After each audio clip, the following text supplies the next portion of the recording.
Very special tail event. I'm so glad so many of you were able to come given the short notice.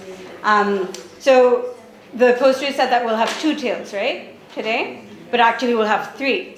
I'm going to add a tail, which is the tail behind this tail, okay? So I have lots of people to thank, and that's why I need to give you this supplementary tail, okay? So first of all, I need to thank Mr. Zia Haidar Rahman for writing this fantastic novel,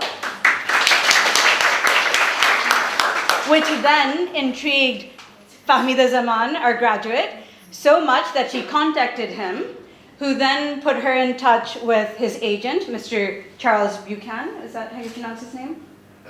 Yeah, fine. Okay, we'll go with that. So, who then after about a month or so, put me in touch with the person who was organizing the Hay Festival in Dhaka, or one of the people, Sadaf Saz Siddiqui, who then put me in touch with IFFAT NAWAZ, who then finally confirmed that all this was going to go forward last Wednesday. And at that point, I have to thank Prabina and Junita, who, even though this isn't happening at the regular tail time, said that they'd take care of all the logistics. So a big thank you to Prabina and Junita. And to Fahmida for helping me, for really being such an incredible source of support. She even went to the airport to receive them this morning. So, but most of all, thank you so much to IFFAT and for Zia for coming to AUW.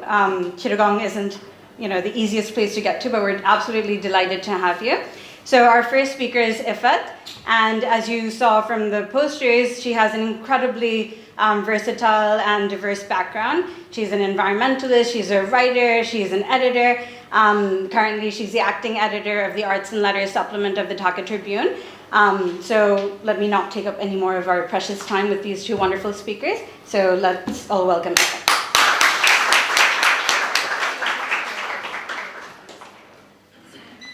Is it okay if both of us do our talks and then take questions together? Yeah. Okay. Oh, because a lot of students have somebody else in the back.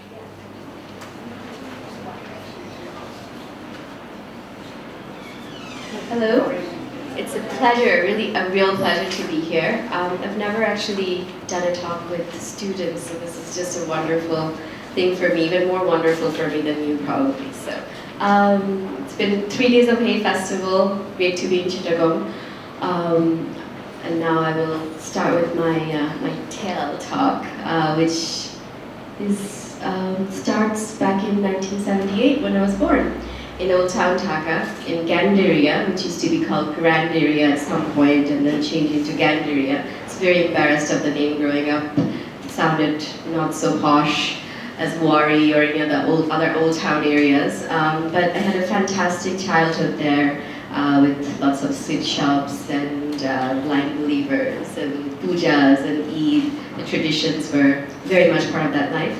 And I was also born into a family who had just gone through trauma of the 1971 war. 2 uncles who died during the war, and my father was a freedom fighter, so grew up with a very strong sense of akatur inside. And although my father never spoke about the war or his experience, it was very much present in our household. Lived with my grandparents, joint family, very traditional. Then at the age of 11, I moved to US. For 2 years, my parents, my father, I'll talk about my father a lot because I think the reason why I'm here today has a lot to do with him. So he will be mentioned quite a lot while I continue this story. He was the first cinematographer for Bangladesh. He worked for the Bangladesh television. Got married to my mother when he was 21, had me when he was 23. So these young lovers in love and with me in their arms continued to build together. And so Baba started working very early. BTV was his first step, and he's a very creative guy, but he also had a family to support. So he always thought about new businesses and new things. So after BTV, he had gone into doing productions and documentary films, especially for things like Nari Book, who I think some of you might know organizations like that. So some of the first documentaries were made by him. So that's what my childhood was like in the 80s in Dhaka, seeing my father doing these things, and because my mom did not want to babysit me all the time, I got to go places with him, see a bit of Bangladesh besides Dhaka with my father. When I was 11, as I was mentioning, we moved to the States for 2 years in Virginia. I did my middle school there for 2 years, came back to Dhaka. I went to Columnist, which was a very Bangla medium school, and I'm glad it was because it helped my Bangla. I'm a big fan of Bengali novels still and writing. So 2 years in US, 2 years back, and then when I was 15, we went back to the US again for a 2-month break from school. I was 10th grade. I have a little brother as well. He was 10 at the time. And we were in the middle of our vacation. We basically flew out. It was January 16th, 1994. There was a huge earthquake in Los Angeles when we landed. 7.4 freeways were twisted, and our hotel was, there were cracks. And my father, he was 40 at the time, was very much affected by this. We didn't, of course, realize he was always the man. So he was the man, and he took care of it. We slept in the car for 3 days. 10 days after, then we continued. We still visited Disneyland and Universal Studios and all of that. Everything seemed fine. The earthquake, the aftershocks had died down. And with that, we were also relaxing and getting into the flow of the vacation. And then January 30th, 1994, we were flying from Los Angeles to DC. We had about a month left in our vacation. After we got on the plane, my father passed away on the plane. He had a heart attack, and suddenly he was gone in the middle of the sky. And we emergency landed the plane in Phoenix, Arizona. And my mother and I and my brother, we were sure that he had already gone because we'd seen him go in front of us. And then we were in the hospital. My mother, being a very strong woman, my mother is the perfect Bangladeshi wife, beau, sweetheart.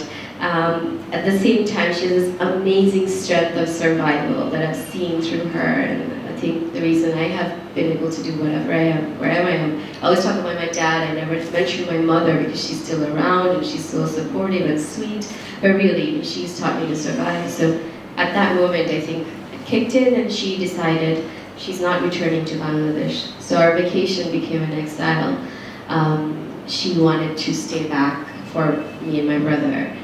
Did not want to return. She didn't think that it'd be so easy to come back if we went back for our education.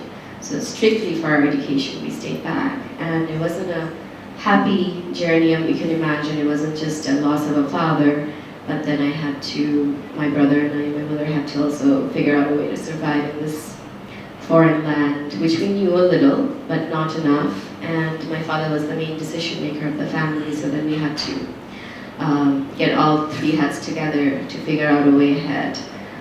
So I kind of grew up at 15. At the same time, I'm still 15. If you can sort of put that together, the rest will make more sense if you think of me as a 15-year-old, I think.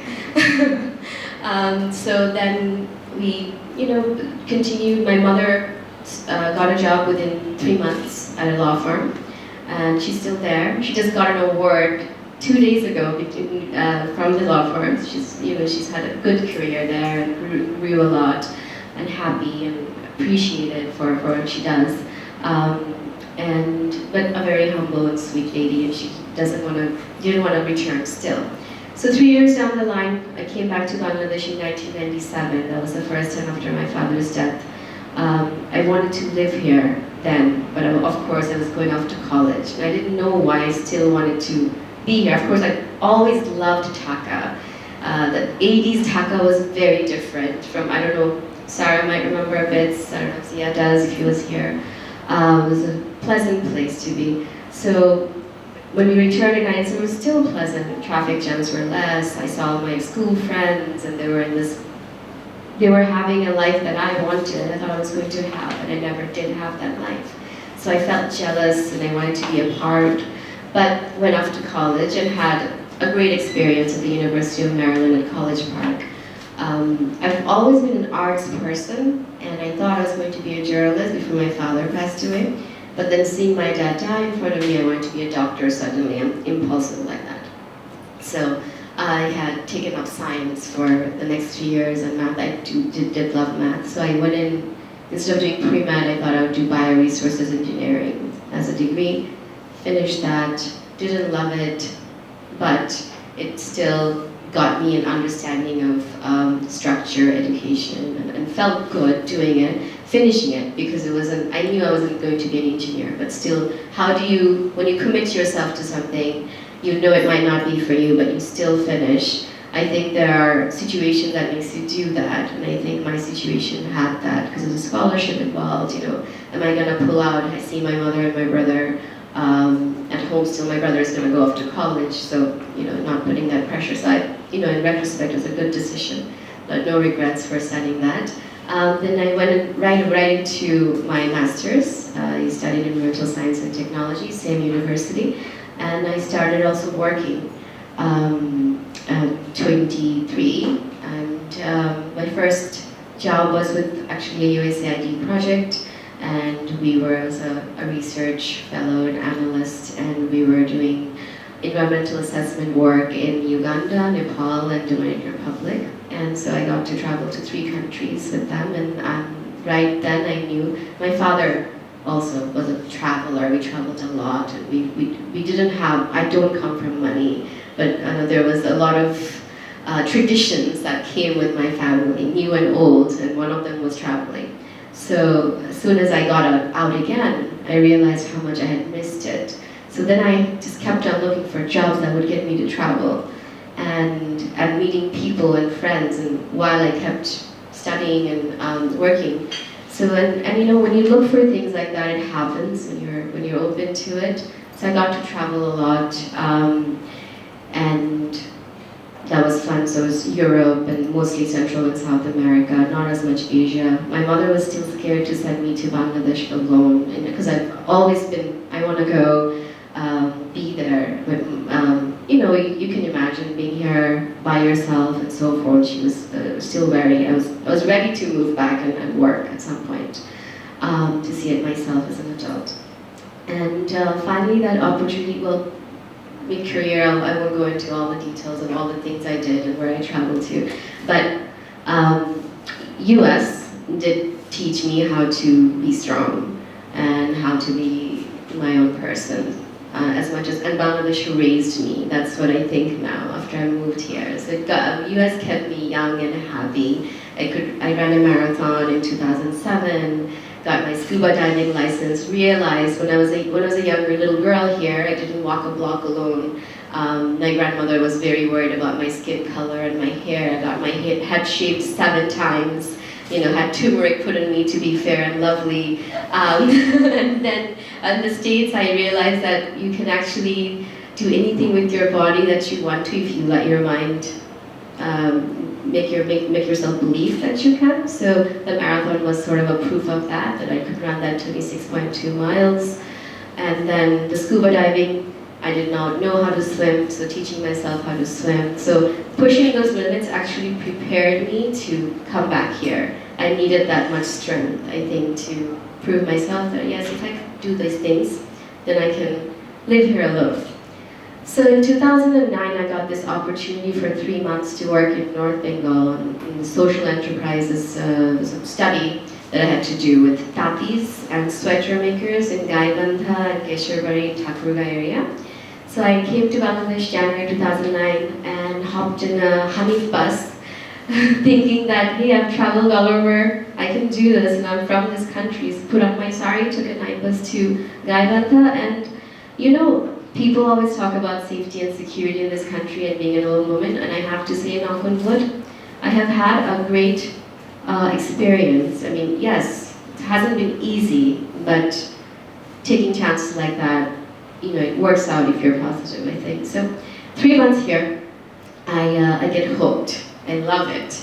I want to be here more. So I go back, I quit my job, and I want to come back again.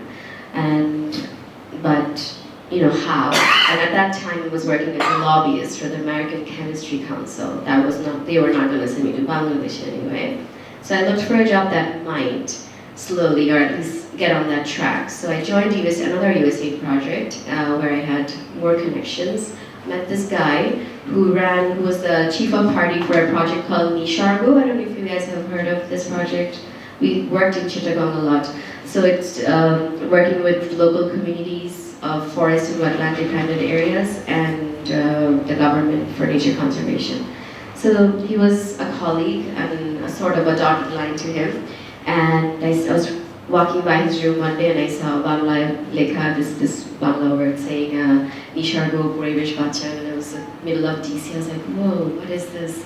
So anyway, within a month of me hearing about the project, getting to know this man, I was ready to move back, and he knew that he had to use this opportunity to send me back because he needed somebody here to head up the communication for this project. It was in the second phase, and of course couldn't have been better opportunity to come back to see the country and work here. So I came back with IFFAT, which is the next phase of Nishargo, and worked in 25 different forests and a few wetlands, in Sylhet especially, and Sundarban, Chittagong, Cox's Bazar. And it gave me the opportunity to see the country in a way that I would have never been able to see in a structured way. So I had the safety and security of the government, and then, but then got to also learn about the people around that I was working with. So it wasn't just Dhaka anymore. The world had opened up a lot more. My life before was all in Dhaka, so I got to actually learn about Bangladesh, which is exactly what I wanted.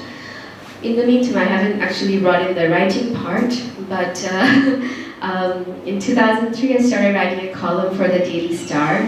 Again, trying to have a tie with Bangladesh, it came from there that I'd written a piece and the editor had seen it and asked me if I would want a column.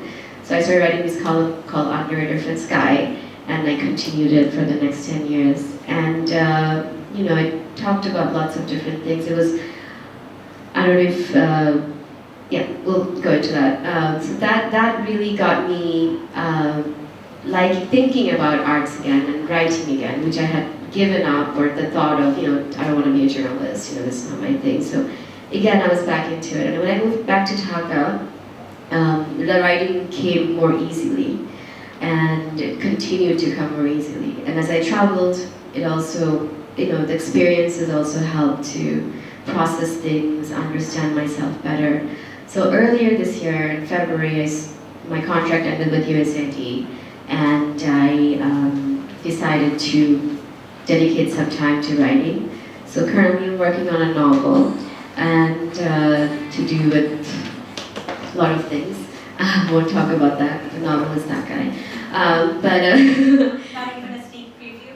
Oh, it's so early, but it's basically, I'm sure hearing me, you've all sort of realized that a lot of my coming back is unresolved emotions, understanding my father's life. When you lose a parent at 15 and you grow up at 15 and you don't grow up at 15 anymore, you end up wanting to learn more and more about him, but really it's about yourself.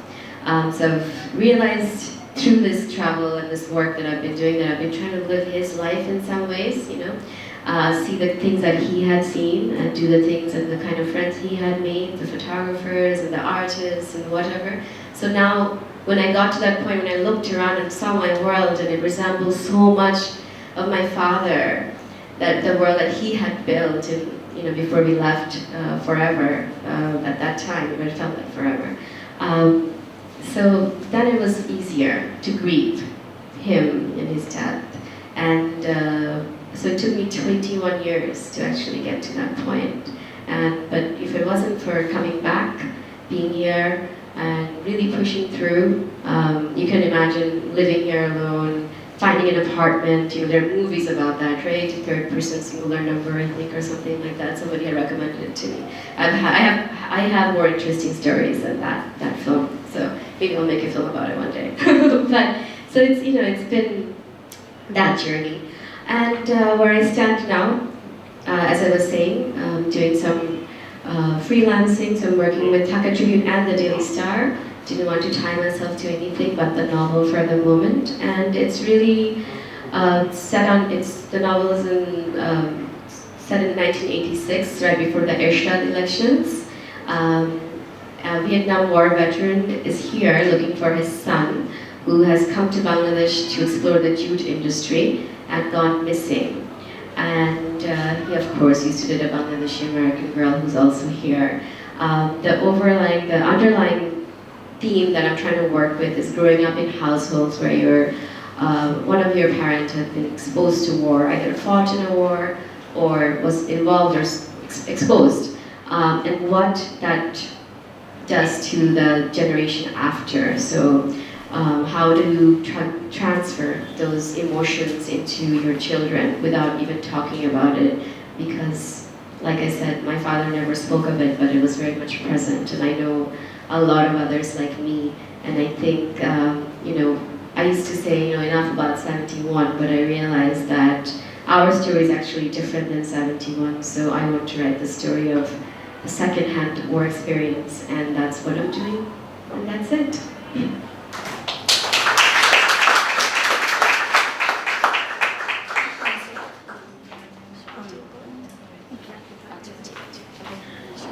So any questions?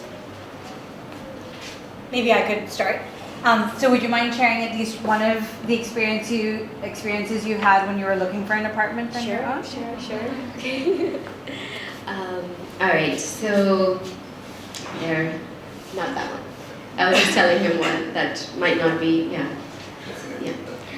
I'll tell you the one that happened last year. So I get attached to things quite easily, in terms of feeling. So it might not be a perfect thing to others. I was living in this beat-up apartment that nobody else, only people with eyes would see what I saw. So my mother hated it because it was like, why this apartment? It's not even that new. It was built in the 90s. It was a perfect place with a beautiful view. Anyway, I had to move out. And this was last November during the Oborot time. You remember this? So no cars in the streets. I have to move out within a month because I'm leaving for America to see my mom and my brother for Christmas. So I have to move everything before then. I don't tell my mother because she's going to freak out. So I start looking. So first house, I'll just tell you two experiences. First house, she says that we talk on the phone and she says, yes, sounds good, blah, blah, blah. Then we meet and she refuses because she says I'm too young to take care of myself. So she's already decided that I was too young to do that. Landlady. And then I go off 15 more houses. 16th place that I see is flat.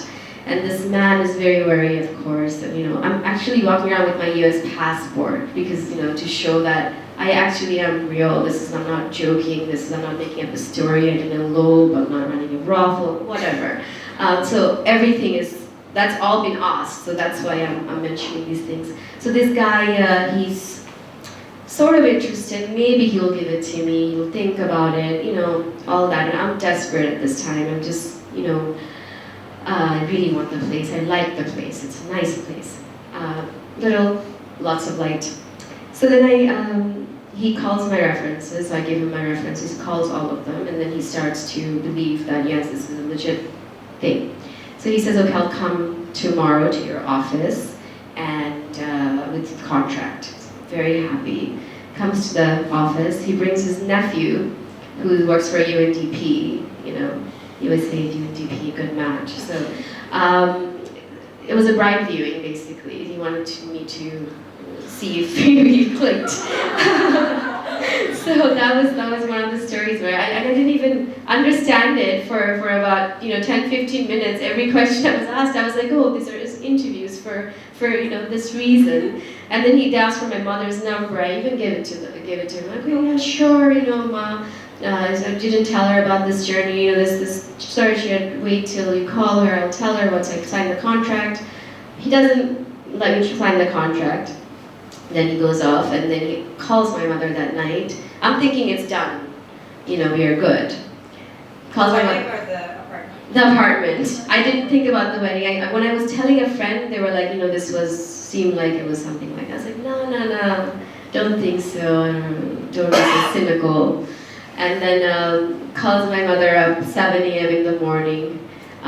She wakes up and she gets a wedding proposal for her daughter in the States. And then the guy also told the story. She's like, oh yeah, Vidar was searching for a place. That's how I met her. So my mom's like, A, I did not know that she was homeless. B, she's going to people that will marry them off with the nephew. So it was a funny, oh, he didn't give me the place in the end because I would have married the son or whatever, the nephew. So it didn't work out. But then it really did work. It worked out because there was somebody who just spoke to me on the phone. She had read my stuff, and it was that easy so there are people out there who I think understand that there are responsible single women who are looking for places, will be fine and will take care of it, pay rent on time, won't cause issues, blah blah blah. It's just a matter of finding them. I found her after 23 places. I saw 23 places and then found this apartment, and it's worked out. It's been there for a year. And how did you tell this guy that you didn't need his one-stop service? Oh, I totally told him off on the phone. Yes. Oh, because he had taken my passport copy as well and all of that. Yes. Took my resume, biodata. He really wanted to know more.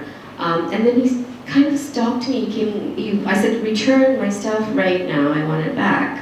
And then he was like, no, the part might be ready. If you wait another, 15 days, I can let you know. I said, you can't. And then, so then so I gave him a piece of my mind in the end. Yeah. When I had this other apartment, I had that strength to sort of call him up and just tell him off, and I did. So yeah, he didn't have much to say. Thank you. Other questions? Yeah, I have a question. Yeah, I just wanted to know that you said that you came to Bangladesh looking for the world that your father was in, which he sort of had never really spoken about, but had surrounded himself. So in that search, you were looking for your father, or were you looking for a part of yourself there? I believe that. Thank you. That's a great question. Of course, I think it's both. When you have a parent missing, the standards they believed in, you also forget them in time, and you sort of almost put them in a higher spot because you don't know what they would approve of or what they wouldn't. So all you could do is perhaps replicate certain things and see how you feel in those situations, and see if you fit into that. Is that what they wanted for you? So there are a lot of questions that I had. And it was great to ask those questions to myself because in the end, like I was saying earlier, Bangladesh raised me. So that's exactly it. I was actually searching for a bit of myself, and I haven't found fully, but I found parts of it. You're getting there, I suppose. Yes, thank you. Thank you. Other questions? I told IFFAT to keep her talk very short. I asked both speakers because I said our students love asking questions. And now you guys are proving me wrong. So please don't. Prove me right. Any questions? Yes. Sorry. Asim. So you said that you didn't like the subject that you studied, and then you kept continuing in that field, and still when you came here, you were working. Mm-hmm. You're still working in that field, like? Environment, yes. Environmental science is what I did for my master's. I like that more than engineering. I wasn't going to be an engineer, but I did have interest in the science. I do love nature. There is a tie. I'd taken some courses during my undergrad, and I found interest. And when you have to sustain yourself and be independent. You really have to think about career. And it was something that interested me. I liked it. So the environmental science was a lot more exciting for me. And it gave me a good opportunity to build a career. So it was better once I was studying that rather than an engineer that I was trying to be. So maybe with writing now you're like your job is not your dream job, but then with writing and the other activities that you do. Yeah, I think right now it's in a very confusing place because it's been in development, can return in development, but at the same time, taken the passion for writing as the main thing, which can be complicated relationship as well. So your question was how am I balancing that, or the balance is really, it's sometimes about money. You'll realize with age that when you're, this is what will give you that, not just money, but the productivity, the feeling of, giving back something, and you're earning something for yourself and for people around you. So the feeling I got working with USAID, working environment, was that there was, something that was, it wasn't just a desk job. I got to, all of my jobs had me talk to people from the field, from the real world, and the villages, and everywhere, in different places. And that had been a gain. And as a writer, I think it was very